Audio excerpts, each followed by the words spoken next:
야, 지금 준서야 2교시 진행 중인데 갑자기 재난 문자 와가지고 여기 폭염, 은평구 폭염 이거 문자가 갑자기 지금 동영상이 끊긴 거야. 그래서 산소가 질량수가 16이면 이 속에 뭐랑 뭐 들어있다고? 양성자랑 중성자 근데 산소가 양성자가 몇 개 있어? 8개요.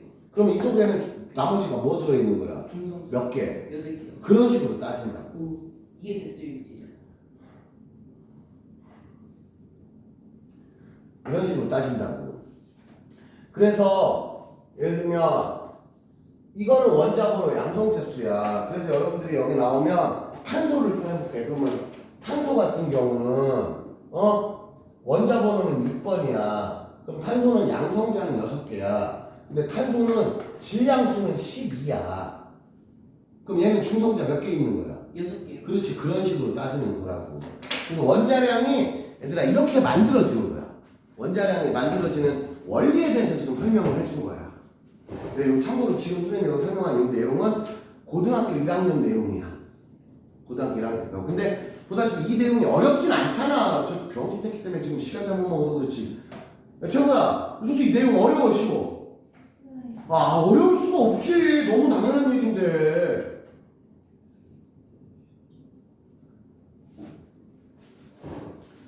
그래서 설명을 해준 거야. 이걸 알고 보면 여러분들이 원자번호는 방금 다 외우잖아. 그럼 이제 어떤 애가 질량이 얼마다 그러면 얘는 중성자를 몇 개 갖고 있겠구나 이렇게 예측을 할 수 있다는 거지.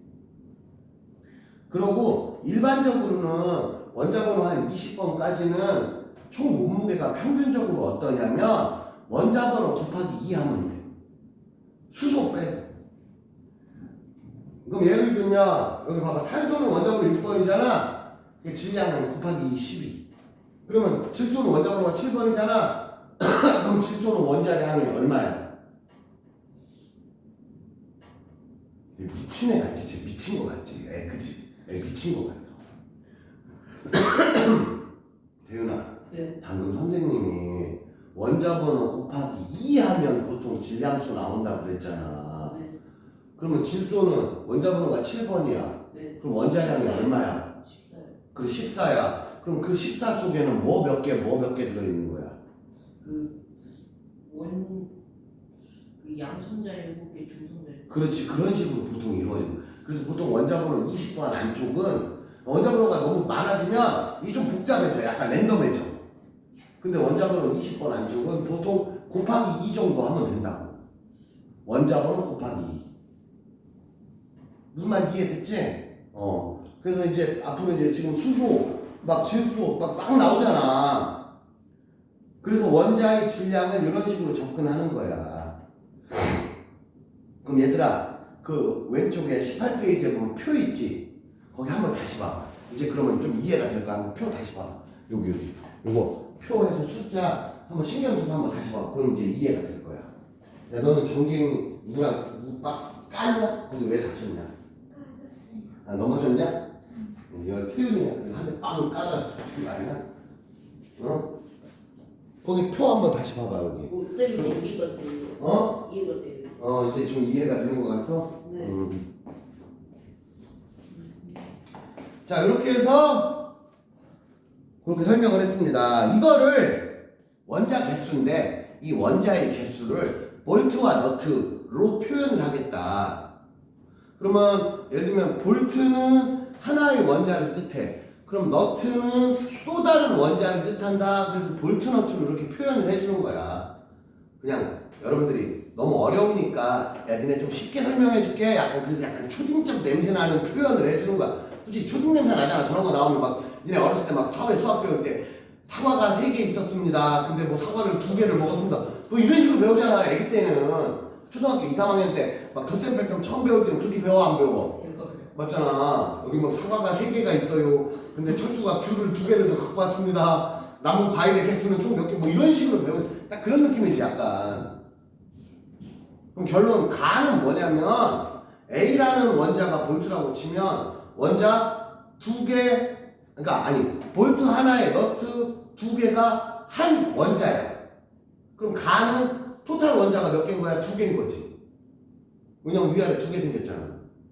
나는 볼트 하나에 너트가 3개 필요한 거야. 이런 애가, 그러니까 예를 들면, 쟤 같은 경우는, 가 같은 경우는 H2O 같은 게, 가 같은 경우겠지. 나 같은 경우는 뭐 있어? NH3 뭐 이런 거. 누구 한 놈은 하나고, 한 놈은 3개 뭐 이런 애들.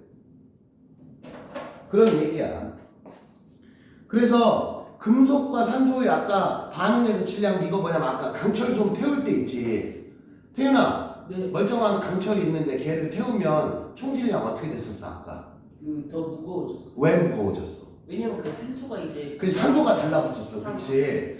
이때 산소가 달라붙는 과정에서 랜덤하게 막 달라붙는 게 아니고 강철이 토탈 얼마 있었으면 그거에 비례해서 산소도 같이 늘어나는 거지. 쉽게 말하면 근데 사실 우리 눈에는 안 보이지만 강철이 만들어질 때는 한마디로 철사가 이만큼 있다 쳐. 그럼 철사 이만큼 속에는 소위 말하는 원자의 개수가 정해져 있을 거야. 그치? 무한리필이 아니잖아. 예를 들면 철사 이만큼의 원자가 예를 들면 100개라고 쳐. 그럼 철사가 2배로 길어지면 원자가 200개 들어있겠지. 내 말 이해되지? 그래서 원자의 총 개수에 따라서 여기서 말하는 원자의 개수가 곧 질량이야, 질량. 그러니까 철사가 질량이 크면 그만큼 달라붙을 수 있는 산소 질량도 같이 커진다 그런 뜻이라고. 이해됐지? 자 그러면 얘들아 19페이지 이제 설명 다 끝내서 어려운 거 다 끝내서 19페이지 한 번만 쭉 다시 읽어봐. 그러면 이제 쉽게 이해가 될 거야 이제. 선생님 설명 중요한 설명은 다 끝났으니까 19페이지 한 번만 다시 읽어봐. 그리고 오른쪽에 보면 원자량 나와 있지? 저거 숫자 외워. 오른쪽 표에 보면 쬐끄맣게 원자량 나와 있잖아. 저거 외워. 근데 전부 다 곱하기 2는 아니야. 예를 들면 나트륨 같은 애들 봐봐. 나트륨은 원자 번호가 11번이잖아. 그러면 곱하기 2로 하면 원자량이 22가 돼야 되잖아. 근데 나트륨은 23이야. 이렇게 약간씩 불규칙 변형이 있다.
그 본문 내용은 이제 이해가 되지? 그냥 비례식이야, 비례식. 그럼 이 비례식은 어떻게 정해져 있느냐? 우리가 정한 게 아니고 물질별도 특징이 정해져 있어. 우리 인간이 분석을 해보니까 누구랑 만나면 비율이 이런 값이 나오네. 근데 그 비율은 절대 안 변해 이제 한번 정해지면. 그래서 보통 저 비율을 니네가 외울 필요는 없어 얘들아. 근데 이런 걸 외워야지. 분자식을 외워야 되는데 예를 들면 강철솜을 태울 때 강철솜에 얼마의 산소가 몇 그램 달라붙느냐는 안 외워도 되고 문제에서 이런 건 주어지지. 그럼 여러분들은 값이 주어지면 그냥 그거 보고 풀면 되는 거야. 이해 돼 안 돼? 돼요. 뭘 이해했어? 아니 그 저거 그러니까 뭐 강철성 거기에서 네 왜요? 산소 아이 설명하라고. 강철솜에 왜 산소가 달라붙는데 달라붙는데 거기 뭐 수가 나와 있으면 그걸로 이렇게 사요. 그 비율을 여러분들이 외울 필요까지는 없고 강철솜의 질량 얼마에 산소 질량 얼마 이런 거 보통 문제를 풀다 보면 문제에서 주어진다. 숫자에.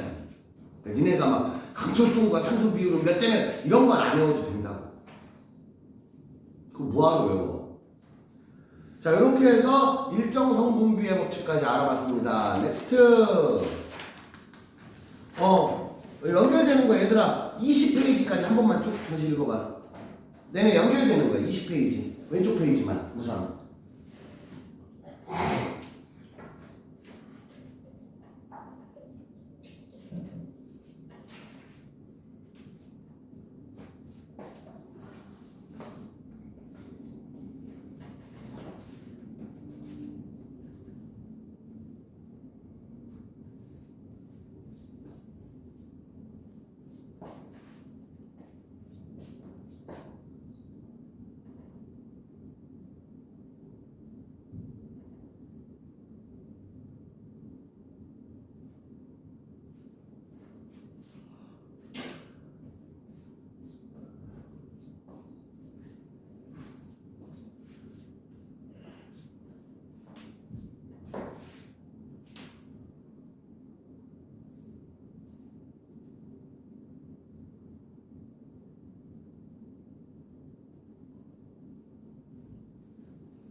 자, 거기 보시면 예를 들면 아이오디나 칼륨 수용액에 뭐 질산나 뭐 이런 실험을 할 때도 누가 얼마 정해져 있어. 그러면 쉽게 말하면 한쪽이 반응이 끝나. 한마디로 한쪽이 반응이 없어. 한마디로 남은 개수가 없어. 그럼 나머지 하나 백날 지나봐야 더 만들어지지 않는다고. 예를 들면 수소와 산소를 합쳐서 물 만들 거야. 근데 막 수소는 2개밖에 안 넣어주고 산소를 5,000개 넣었어. 그런다고 해서 물 분자가 5,000개가 만들어지는 건 아니잖아. 물 분자 하나밖에 못 만들지. 왜? 수소 2개 써서 산소 하나만 썼지. 5,000개 넣으면 뭐하냐고. 이제 산소가 없는, 수소가 없는데. 그럼 산소가 남으면 물 분자를 더 만들고 싶으면 수소를 더 집어넣어줘야지. 그 얘기야. 태윤아, 이해돼 안 돼? 돼요. 이해됐어? 네. 자, 여기까지 알아봤습니다. 그러면 이번에는 기체 반응의 법칙. 기체 반응의 법칙은 뭐냐면 일정 성분비의 법칙하고 좀 달라. 일정 성분비의 법칙은 간단히 얘기해서 원자의 비율이야. 정확히는 원자의 질량 비율이야. 질량 비율이지. 질량이 몇 대면 이렇게 설정이 된다고.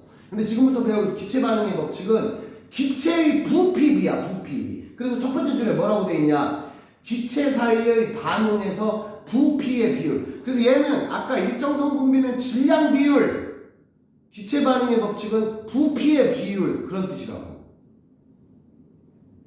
이해됐죠? 자, 그러면 페이지 21페이지, 그 다음에 22페이지가 여기는 아까보다 좀 쉬워. 이미 한번 배웠기 때문에 쭉 한 번만 읽어봅시다. 21페이지, 22페이지.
지금 다 봤어?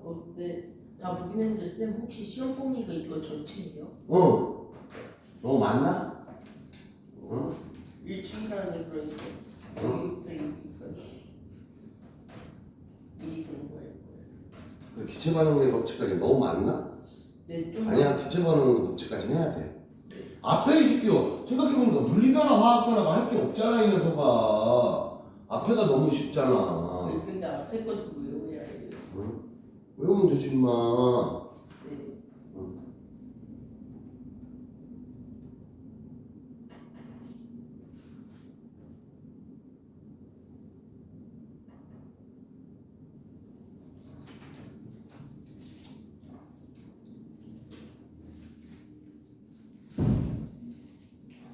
자, 여기 설명해 볼게. 얘들아, 아까 질량 보존의 법칙은 또는 일정 성분비의 법칙은 말 그대로 질량과 관련된 거고, 한마디로 이 기체 반응의 법칙은 키포인트가 뭐냐면 기체의 분자수와 상관이 있는 거예요. 우리가 흔히 부피비라는 게 뭐냐? 분자의 개수야. 자, 이런 경우가 있어. 얘들아, 이거 봐봐. 간단하게 물로 설명해 줄게. 자, 이 H2가 있고 O2가 있어. 이게 반응물이야. 그럼 이 말은 요 H2 하면 수소 분자야, 원자가 아니고. 그러면 요 앞에 계수가 있잖아. 이거는 이 계수는 분자수를 뜻하는 거야. 물론 지금 이렇게 해놓으면 수소 분자가 2개야. 당연히 수소 원자는 토탈 4개라는 건 알겠지. 그건 너무 당연한 거고. 그럼 얘는 분자수가 하나야. 그럼 좌변에서 반응물에서 분자 총 개수 몇 개요? 3개. 3개지 당연히. 너무 당연한 얘기지. 2개, 하나에 3개지. 근데 얘가 물이 된단 말이야. 물 분자로 바뀌었지. 그러고서 이거 이제 미정계수법에 확인해보면 이렇게 된다고. 그러면 좌변에서 분자가 몇 개였다고? 분자가 2개요. 총 몇 개? 3개요. 여기로 갔더니 분자가 몇 개 됐어? 2개요. 2개지. 그래서 그럼 분자 개수만 보면 줄었지. 여기 준다는 게 말이 되냐? 어떻게 되냐면 큰 분자가 됐다 이렇게 이해하면 돼.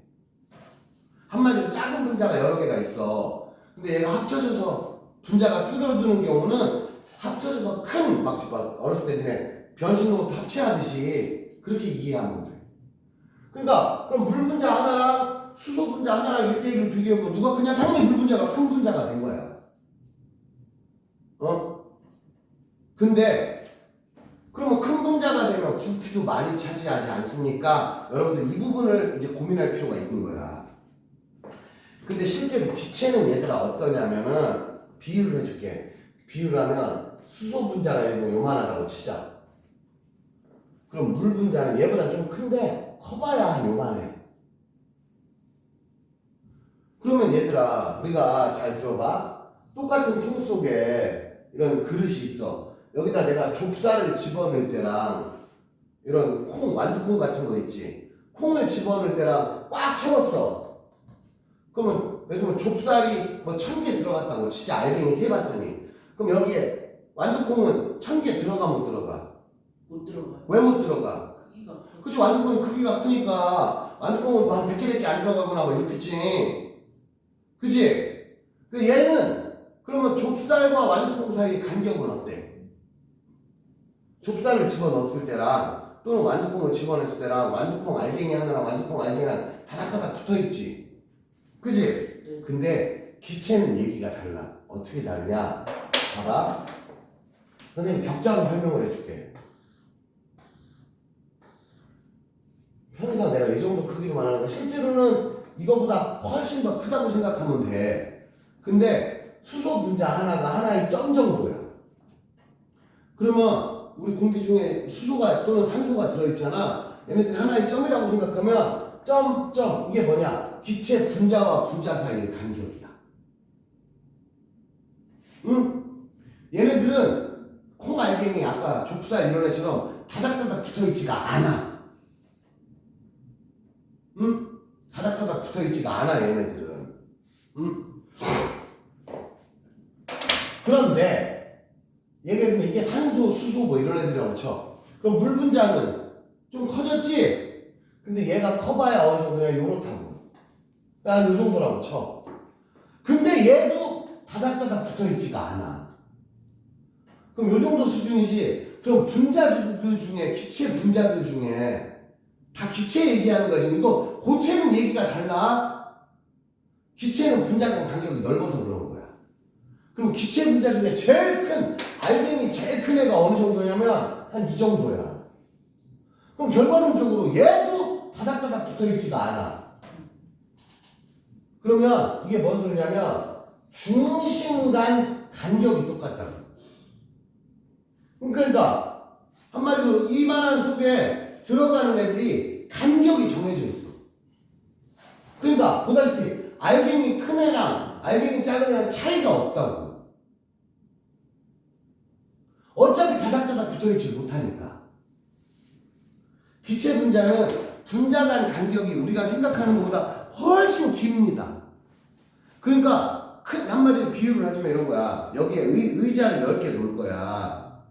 근데 의자를 10개 놨어. 그 다음에 조그만 친구들 야 10명 들어와 그러면 각 의자에 한 명씩 앉지. 근데 강호동 들어와도 한 명씩 앉아. 그러면 쬐끄만 애가 애기가 들어와도 10명이고 강호동이 들어와도 10명이야. 그치? 근데 의자를 싹 치운 다음에 애기들끼리 어깨 다닥다닥 이렇게 붙어있으라고 해봐. 그럼 애기들이 여기 100명 들어왔다 쳐. 그러면 의자 싹 치우고 강호동 들어와 그럼 강호동이 여기 100명 들어와 못 들어와? 한 10명? 못 들어오지. 뭐 한 20명밖에 못 들어오겠지. 왜? 강호동은 등치가 크니까 어깨 다닥다닥 아무리 붙어있어도 강호동이 찌그러지지 않는 이상 찌그러지면 죽으니까 그렇게는 안 되고 그냥 안 죽는 범위에서 다닥다닥 붙어있으라 그러면 애기들이 100명 들어와서 다닥다닥 붙어있다면 강호동은 절대 100명 못 들어오지. 그치? 이게 고체는 이래서 그래. 그런데 기체는 의자가 정해져 있어. 그래서 강호동이든 등치 큰 애든 깐난쟁이든 그냥 의자 하나에 한 명밖에 못 앉아. 그게 저런 그림이라. 이게 기체 반응의 법칙이야. 기체 반응의 법칙이 성립하는 거는 결국엔 기체의 부피는 뭐에 의해 결정되냐? 분자 개수에 의해 결정된다. 응? 얘들아 지금 선생님이 설명했어. 그럼 이걸 토대로 21, 21을 한번 다시 읽어봐. 그러면 이제 이해가 될 거야. 아까 처음에 읽어봤을 때는 아주 어렵진 않지만 뭔가 내용적으로 이게 긴가민가 싶어. 근데 선생님이 지금 다시 설명을 쫙 했잖아. 그럼 다시 보면 이제 이해가 될 거야.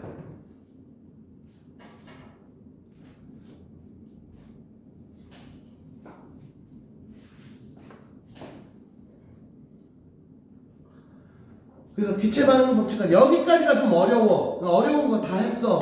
그 다음에 뒤에 이제 화학 반응에서 에너지 출입은 내용이 쉬워. 자, 그럼 준서야, 우리 여기 21, 22 방금 기체 반응의 법칙은 부피가 분자수랑 상관이 있다까지 설명을 했어. 그래서 21페이지, 22페이지를 다시 한 번만 여기도 마찬가지야.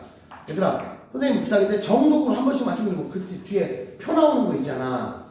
그거까지만 한 번만 쭉 읽어. 그럼 준서야 2교시는 이렇게 끝낼게. 그래서 2교시는 파일이 2개야. 아까 중간에 전환 문자 때문에 한 번 끊겨가지고 여기까지 2교시가 끝난 거야. 3교시 남았어 아직.